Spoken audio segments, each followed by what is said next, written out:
What is truly shocking is that till now there has been absolutely no action that has been taken against this minister. It's not the first time he said something this derogatory, this pervasive and this misogynistic.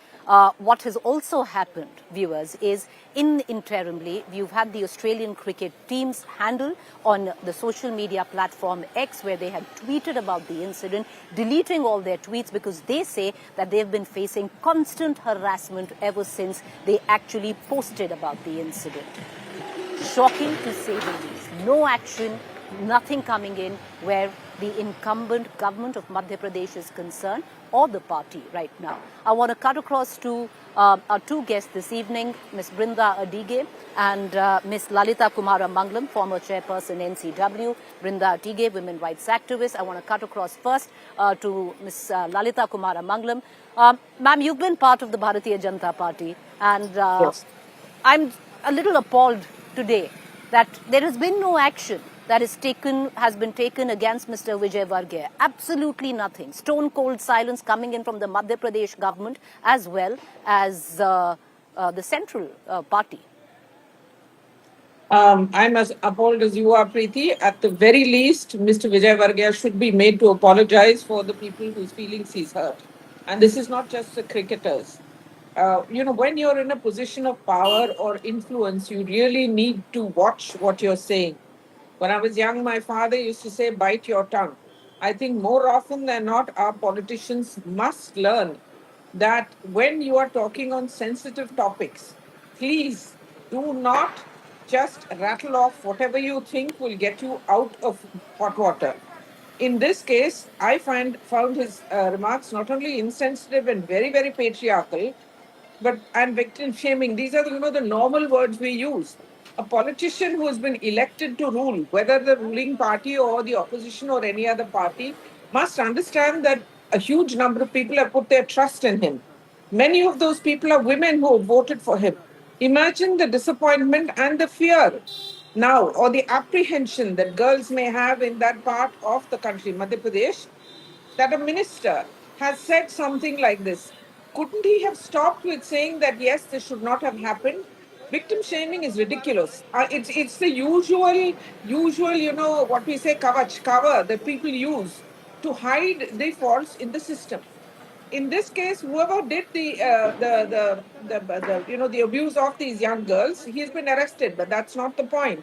When a man like Kailash Vijayvargiya, who is such an influential person in the government, comes up with an extremely, I don't know how to say it, ridiculous, patriarchal, extremely sometimes frightening statement to people, to girls who are walking on the road in perfectly, we have the freedom to do so. This is a democracy.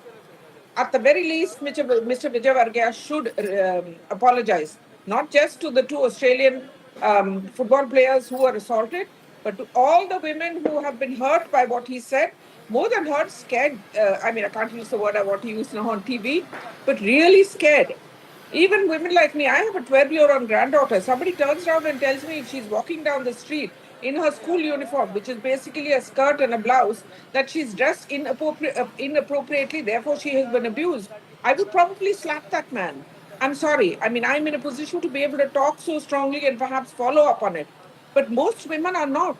So politicians have a responsibility, and in this case, it's a shame that he belongs to a ruling party and seems to have got away with it. At the very least, I request the Chief Minister of Madhya Pradesh to ask or make Kailash Vijayvargiya apologize, or at least explain and apologize why he said what he said.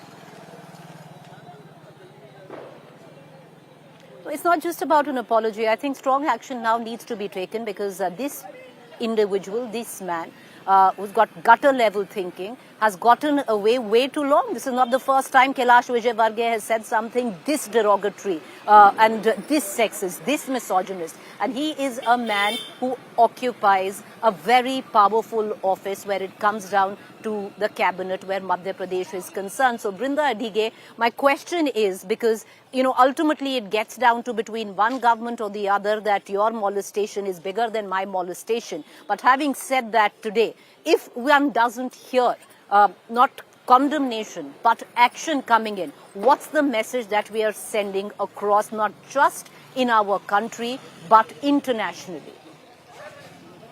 Not only condemnation, but like Mrs. Lalita said, he requires to be made to apologize to all Indians because of his sexist, misogynistic, regressive, retrograde statement. All of us have to hang our heads in shame. He made that statement that these women should have reported to the administration, told somebody, and if they are going out.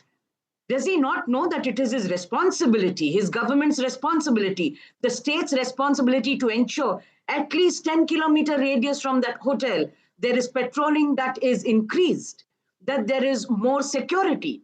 Because we have people from abroad and they are playing in our country, in the state where this man has been elected into power. Instead of doing and saying all of those kind of things and being, feeling sorry that something like this happened in Indore, this man is going around blaming women just like he has been doing all along. His party leaders also must hang their heads in shame, because this is the kind of elected representative our citizens have elected into power. These are guys who are making our laws and policies for protection of women, for protection of children. And we are a country who always pride ourselves that the guests who come into our country are like gods. So we treat them with respect, with dignity. How dare he make such a statement? And like you mentioned, he may get away, and so it is important to set an example.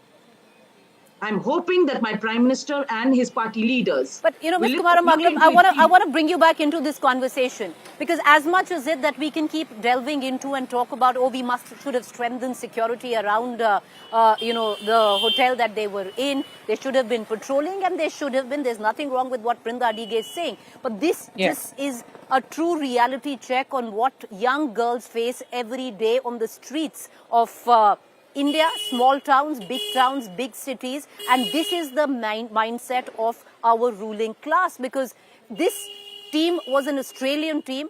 The incident was highlighted by them. This is an everyday situation for a young girl walking out alone. I agree, and I don't think it's always just young girls. Unfortunately, in this country, eve teasing is... I agree.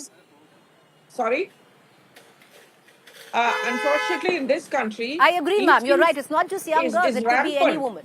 No, and any ruling party, regardless of their political beliefs, etc., needs to make sure that, at the very least, as Brinda Adige said, when we have guests, these are guests of honor. They've come to play a tournament. They should have been provided security. It's not the job of the guest to say, I'm going to shop or going for a walk or whatever else. It's the job of the security to make sure that they are there to protect them when they need to be protected. Yes, I agree. It is a crying shame that in this country, even today, for all the big talk across the, across parties, states, etc., women still are at such severe risk. Women, young girls, etc., are at severe risk right from birth, I think, up to the point that they pass away. But all of us know it. So any party that is in power, regardless, must make sure, and here I say it again, I agree with Brinda said, must make sure that the security is in place. I'm not saying generally we do not need to step up our security of girls and women in this country. I'm saying in this particular situation, unfortunately, and it is my party that's in power there, so I say this with a great deal of regret and shame. Unfortunately, they did not have enough adequate security in place.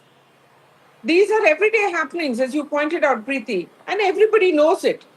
So a state government needs to make sure that when they have an international tournament where women are playing, those women, their security is adequately taken care of.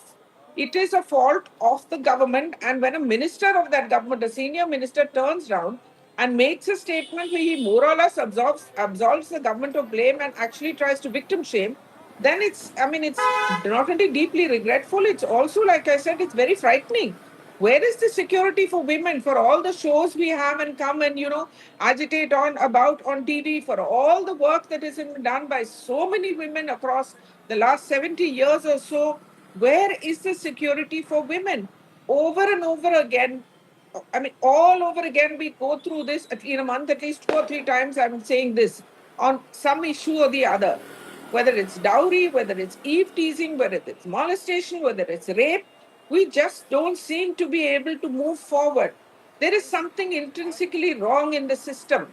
We need to take a very deep look at the system, and with rose-colored spectacles off, we need to look at ourselves, not just always find blame with the other side. We need to all sit down and make sure that at least today or from Right. as soon as possible, the systemic changes are also affected. Otherwise, this pathetic, dread, I mean, Right. absolutely horrible story will No, just keep and repeating itself. but Brinda Adige, where is the collective outrage? Because that's always missing. The sheer fact that we haven't seen a cross-party line outrage on a comment as sexist, deeply misogynistic and troubling as this, that hasn't happened. It's not big enough right now for the government of Madhya Pradesh to actually take notice and condemn this statement, leave alone the party back in Delhi to actually take strong action against one of its own leaders. You're absolutely right. There is no outrage from the government, but on the flip side, what this man stated just goes to show that no place is safe for women, certainly not the streets of Madhya Pradesh. And so he is reiterating and saying public spaces are not safe for women. So women don't come out onto the streets. And that is the most shameful statement reiterated by an elected representative. You're asking about public outrage on this particular case, but where is the outrage from the state government or from public when there are women and girls molested, sexually harassed, raped, and murdered on a daily basis? There is no outrage because you have leaders of this nature who continue to make these retrograde, regressive statements, and so impunity continues. There is no fear of law. There is continuously statements being made, even by the judiciary. You marry this person, write an essay, it is okay, boys will be boys, men will be men. We never pull up anybody. I'm not talking only about this minister, but I'm talking about elected representatives and political leaders across parties where we've always absolved them, never held them accountable for this kind of loose statements, neither by their parties nor by the state, and sadly, not even by us citizens. Right. I just want to take the last couple of minutes of your time, and I want to bring in Lalita Kumaramangalam first, and then Brinda Adige, because what's the way ahead, Lalita Kumaramangalam? And I'm not talking generically, but in this particular case, how does one ensure that it's not an apology that one needs, but strong action that one takes? And what I take great heart in today, Lalita Kumaramangalam, is because you come from the Bharatiya Janata Party, and to say it for what it is commendable, which many of your party ilk are not doing so. Preeti, this is not the time for me to pat myself on the back. I don't feel particularly nice about what happened at all. Most politicians have very big egos. To make the man apologize will be a big thing. Believe me, I'm a member of a political party. I know this extremely well. The state government must issue an apology. If Mr. Vijayvargiya does not do it himself, a senior person in the government of Madhya Pradesh must apologize not just to those particular girls, but may also say that it is not correct that such statements are made. Because unless we start with a public acceptance or a public apology, we are not going to go anywhere. Normally, most people don't like to apologize when they've made a mistake. But in this case, I think that's the first step. And moving forward, like I said, we need to look at the system, systemic problems we have. It's not a small job; it's a huge job, and it has to start somewhere in some state. I hope at least every time, like I say, I'm on TV at least 3 times a month talking about what has happened to women, something that should never have happened that happens.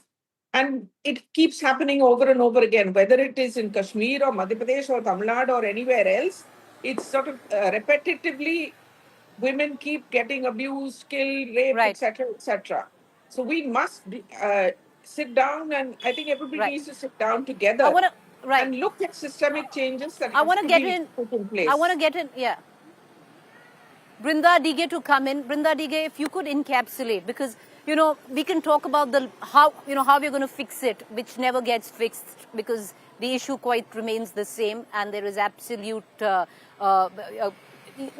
bizarre statements that are made time in and time again. But I'd bring you in this particular case, Brinda Adige. How does one put enough pressure on the Madhya Pradesh government or on the party, which is the Bharatiya Janata Party, to actually take tangible action?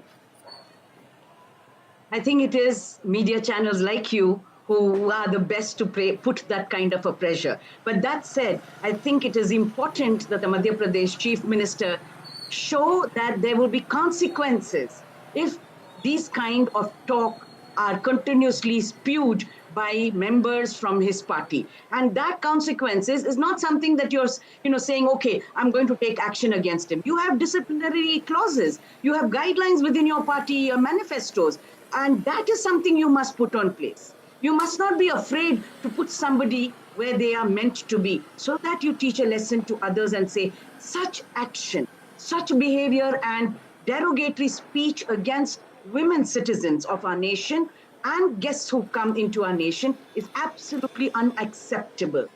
And that disciplinary action, they shouldn't be afraid to take against these people, because otherwise they always will keep getting away, because there's nobody who's going to register any other complaint against them.